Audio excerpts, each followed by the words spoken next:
Gnosticism is a movement derived from the Greek word gnosis for knowledge. The Gnostics claimed that they had special knowledge, that they had more knowledge. The Gnostics appealed to several factors in the ancient world. One was the sense that some people are a lot better than others. And the Gnostics would sometimes make the argument, well, you know, the church you're going to is okay for common people. But if you want the fuller truth, if you want the deeper truth, often if you want the secret truth, we have that and they don't have it. So you better come to us. We can do for you what nobody else can do for you.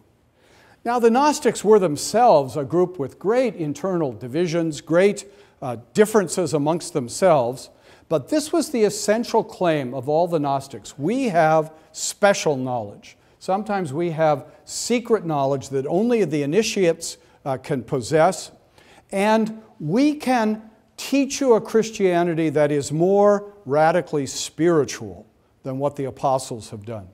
This characterized almost all the very many different kinds of Gnosticism, a spirituality that fundamentally denied the importance of history, the importance of the physical world, that said the action is really always in the spiritual.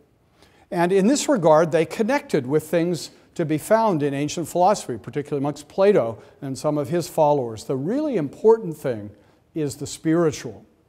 And that may surprise us in some ways, but what's fascinating about what went on in the ancient world is there are always similarities in the modern world.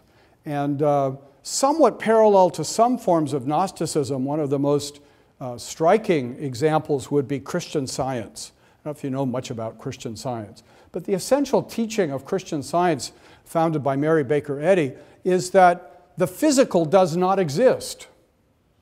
And the secret knowledge that you need, the liberating, deeper insight into reality is the physical does not exist.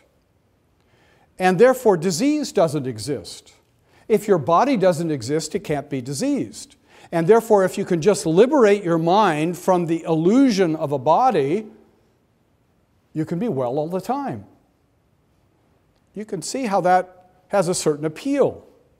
It's wrong, but it has a certain appeal. And Gnosticism in the ancient world had a similar kind of appeal that way. We can liberate you from the bondage to the body. They didn't always deny the body was real, but you can be liberated from it to a life above and beyond the body. And that appealed to a lot of people. And so the church needed to answer that appeal, especially since many of the Gnostics said, we're the true church.